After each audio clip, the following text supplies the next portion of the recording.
Hello students, welcome again to my channel. Previous video में हम लोगों ने डिस्कस किया था क्वेश्चन जो रिलेटेड था जब कैपिटल फिक्स्ड हो तो पार्टनर्स करेंट अकाउंट बनाना होता है along with partners capital account के। तो इसी टॉपिक से रिलेटेड आज हम लोग एक और क्वेश्चन सॉल्व करेंगे। इससे प्रैक्टिस होगी इजीली क्वेश्चन को सॉल्व करने में। तो इस क्वेश्चन में ए, बी एंड सी तीन पार्टनर हैं जो शेयर करते हैं अपने लॉसेस को किस प्रोपोर्शन में, 8:5:3 के प्रोपोर्शन में। उनका कैपिटल इसमें क्या है, फिक्स्ड है अंडर द पार्टनरशिप एग्रीमेंट।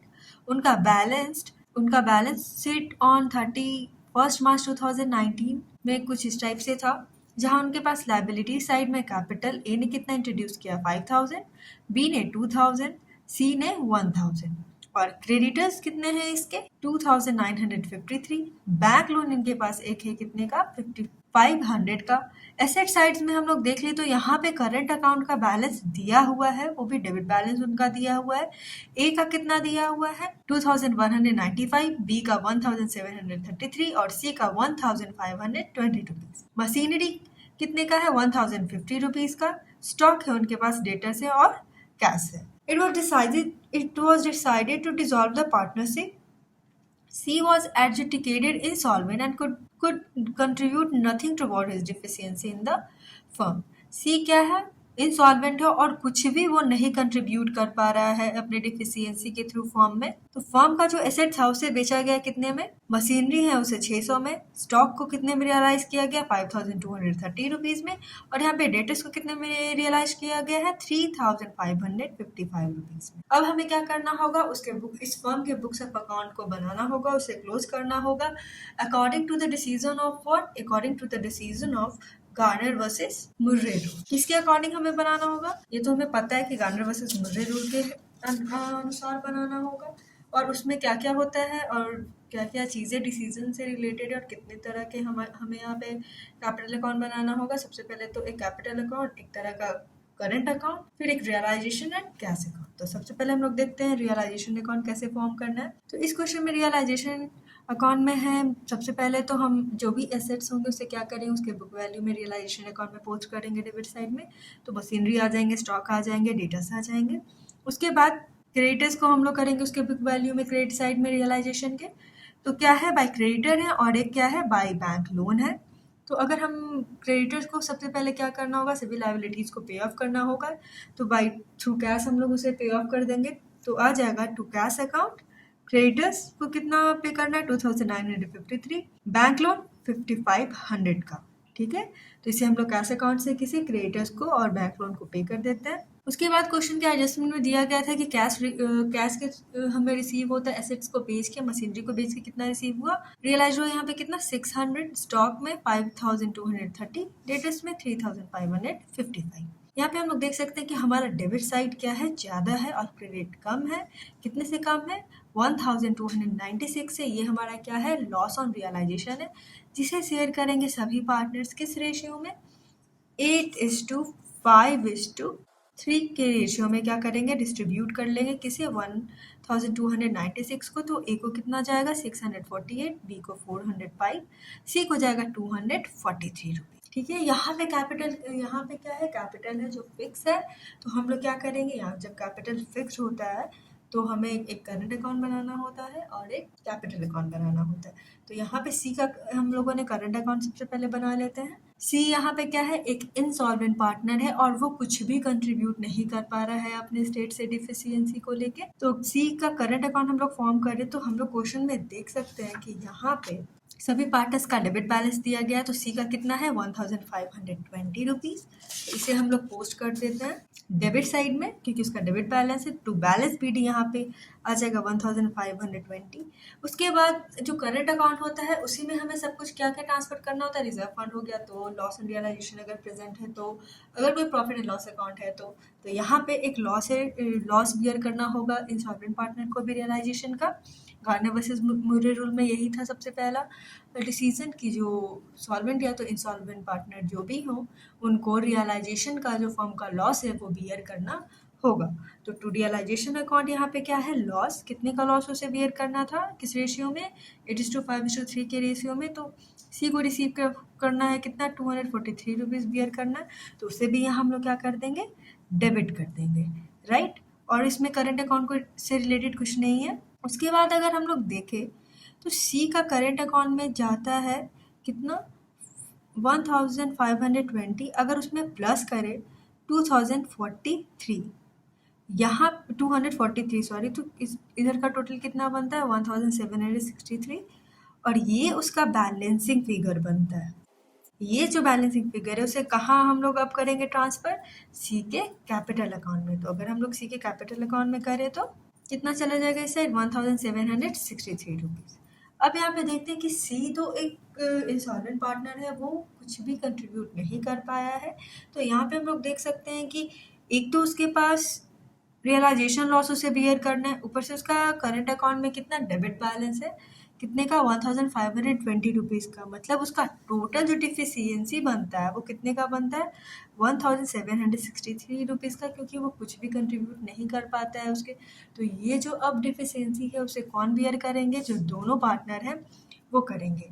लेकिन हम लोग देख सकते हैं कि उसके कैपिटल अकाउंट में सी के कैपिटल में से हमें कितना रिसीव हो रहा है, रिक्वायरमेंट तो डिफिशियंसी अमाउंट कितना है, फर्म को रिक्वायरमेंट है 1763 रुपीज़ का, वो तो मीटअप नहीं हो रहा है। लेकिन हाँ, उसके कैपिटल अकाउंट से हमें क्या रिसीव हो रहा है 1000 रुपीज़, जो ये है उसके कैपिटल अकाउंट से रिसीव हो रहा है। तो अब कितने का टोटल बन जाएगा डिफिशियंसी, इसमें से 1763 से अगर मुझे 1000 का हमें यहाँ पे रिक्वायरमेंट मिल जाता है तो 763 का सी का डिफिशियंसी अब सिर्फ बनता है। तो ये जो 763 का डिफिशियंसी है वो कौन बियर करेंगे, इसे बियर करेंगे ए और बी सॉल्वेंट पार्टनर। किस रेशियो में, एक लास्ट एग्रीड रेशियो में। तो लास्ट एग्रीड रेशियो निकालने के लिए यहाँ पे रिजर्व फंड या कुछ नहीं है, सिर्फ कैपिटल है, तो उसे ही हम लोग कंसिडर करेंगे। तो ए का कैपिटल कितना है 5000 है, बी का 2000 है। तो यहाँ पे जो रेशियो बनता है शेयर करने का 5:2 रेशियो में, राइट। अब इसी रेशियो में हमें क्या कराना होगा, ए को और बी को शेयर करना पड़ेगा डिफिशियंसी सी का। तो ए का शेयर यहाँ पे बन जाता है कितना 545, और बी का शेयर इस रेशियो से बन जाता है 280। इसे हम लोग ध्यान रखेंगे, आगे हमें क्वेश्चन सॉल्व करने में ध्यान रहेगा। ये तो समझ में आया कि कितना डिफिशियंसी है और कितना शेयर करना है। तो यहाँ पे हम लोग का बनता है क्या, पार्टनर्स जो भी पार्टनर्स हैं उनका करंट अकाउंट, सॉल्वेंट पार्टनर है उनका करंट अकाउंट। तो यहाँ पे भी उनका बैलेंस दिया हुआ था, बैलेंस शीट में डेबिट बैलेंस दिया हुआ था। तो हम लोगों ने यहाँ पे कर देते टू बैलेंस बी डी। ए को कितना जाएगा 2195, और बी का कितना करंट अकाउंट का बैलेंस था 1733 रुपीज़, राइट। उसके बाद हमें क्या बनाना है, उसके बाद होता है रियलाइजेशन का लॉस, भी से हम लोग ट्रांसफर करेंगे। तो टू रियलाइजेशन अकाउंट आ जाएगा लॉस से कितना 648 और 405, ये जो रियलाइजेशन है उसे हम लोग कर लेंगे। उसके बाद क्रेडिट साइड में अगर हम देखें तो यहाँ पे दिया गया है क्या, बाय कैश अकाउंट। तो गार्नर वर्सेस मुरे रूल से अगर हम लोग याद करें तो जो लॉस ऑन रियलाइजेशन होता है उसे कैश में लाना होता है। तो वो सॉल्वेंट पार्टनर क्या करेंगे, कैश में लेके आएंगे। तो यहाँ पे वही है, बाय कैश है। ए को कितना लॉस बियर करना था रियलाइजेशन का 648 का, और बी को कितना करना था 405 का। तो ये सभी इंटरेस्ट तो समझ में आ गया। अब क्या है, अब है कि कितना अमाउंट सी के डिफिशियंसी को सॉल्वेंट पार्टनर को बियर करना पड़ा। तो यहाँ पे आ जाता है टू सीज कैपिटल अकाउंट क्या 545 280। ये जो है अभी हम लोगों ने जो निकाला कि डिफिशियंसी 763 का किस रेशियो में 5:2 रेशियो में, ए ने शेयर किया 545, बी ने कितना किया 218 रुपीज़। इसीलिए तो टू सीज कैपिटल अकाउंट में जाएगा। ए को और कितना ब्रॉट इन करना पड़ रहा है अपने अकाउंट से 545 सी को पे, सी के डिफिशियंसी को मीट करने के लिए, और बी का कितना करना पड़ रहा है 218। तो यही है यहाँ पे क्या, टू सीज के कैपिटल अकाउंट में ये जाएगा। फिर हम लोग देख ले तो यहाँ पे हमारा अब यहाँ पे कोई एंट्री नहीं है, तो जो भी फिगर होंगे, जो भी बचेगा बैलेंस, वो कहाँ जाएगा, अब कैपिटल अकाउंट में जाएगा। तो ए का प्लस करें तो कितना, ए का यहाँ पे अगर हम लोग इसके डेबिट साइड को प्लस करें तो बनता है 3388।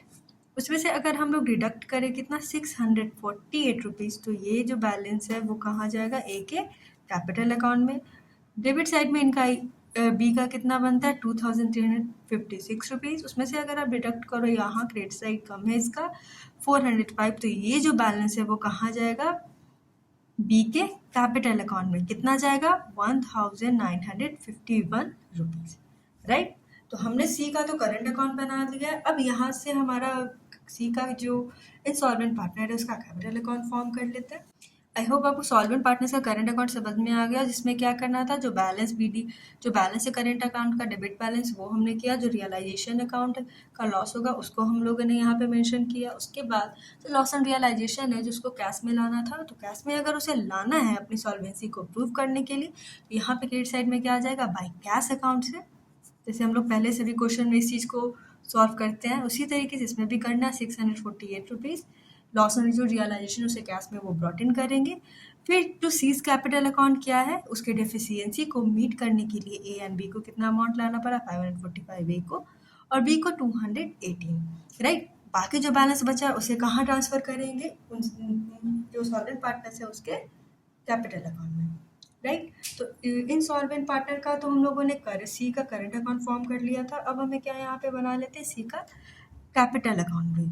अगर आप अलग अलग बनाएंगे तो सभी कैलकुलेशन करने में इजी हो जाएगा। अगर आप चाहें तो हम लोग एक साथ भी बनाएंगे, एक साथ भी हम लोग यहाँ पे करंट अकाउंट बना सकते थे तीनों पार्टनर का, एक साथ कैपिटल अकाउंट बना सकते थे तीनों पार्टनर का। तो चलिए हम लोगों ने अगर अभी अलग फॉर्म किया तो सी का कैपिटल अकाउंट फॉर्म कर लेते हैं।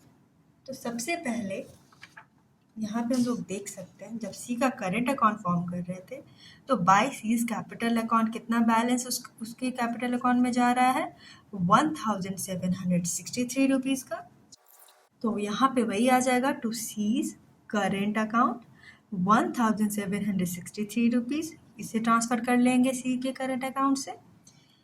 फिर यहाँ पे आ जाता है by balance B D. By balance B D क्यों है, क्योंकि सी का कैपिटल हमारे क्वेश्चन में कितना दिया गया है, यहाँ पे ये दिया गया है कितना 1000 कैपिटल से। तो यहाँ पे आ जाएगा कैपिटल अकाउंट में सी के बाय बैलेंस बी डी 1000। उसके बाद ए बाय एज करेंट अकाउंट आएगा 545, क्योंकि ए ने सी के डिफिशियंसी को मीट करने के लिए क्या किया है, 545 रुपीज़ को उसके डिफिशियंसी को मीट करने के लिए पे किया है। बाय बीज करेंट अकाउंट आ जाएगा, यहाँ से देख सकते हैं आप 218, क्यों, ये बी ने भी सी के डिफिशियंसी को मीट करने के लिए कितना 218 रुपीज़ पे किया। तो ये था क्या, सी का कैपिटल अकाउंट। ये जो टैली होता है दोनों साइड में, तो कितना आ जाएगा, अगर इस साइड आप रेट करें तो हमारा टोटल कितना बन के आ जाता है 763।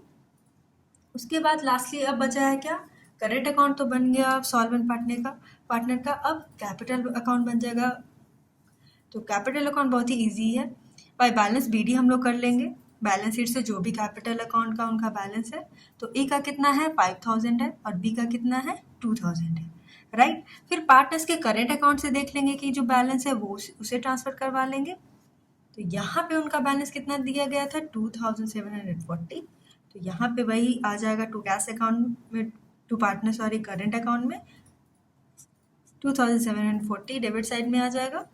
फिर बाय बीज कैपिटल अकाउंट कितना है 1951, तो वही हम बी के अकाउंट में भी ट्रांसफ़र कर लेंगे 1951। अब बाकी जो बैलेंस बचेगा वो अब लास्टली कहाँ जाएगा, वो जो लास्टली जाएगा हमारे टू कैश अकाउंट में। ये जो बैलेंसिंग फिगर बन के आता है क्या, जो फॉर्म को पे करना पड़ेगा ये दोनों पार्टनर को, कितना यहाँ पे हमारा क्रेडिट साइड कितना 5000 है, उसमें से अगर हम डिडक्ट करें 2740, तो टू कैश अकाउंट ए का कितना जाता है 2260 रुपीज़। फिर बी का यहाँ पे क्या है 2000 है, उसमें से डिडक्ट हो जाएगा बी का करंट अकाउंट का यहाँ पे कितना डेबिट साइड में, तो ये जो 49 रुपीज़ है वो कहाँ चला जाएगा टू कैश अकाउंट में, जिसे फॉर्म पे करेगा किसे, ये दोनों पार्टनर को। फिर हमें लास्टली अब इस क्वेश्चन में क्या फॉर्म करना है, कैश अकाउंट करना है।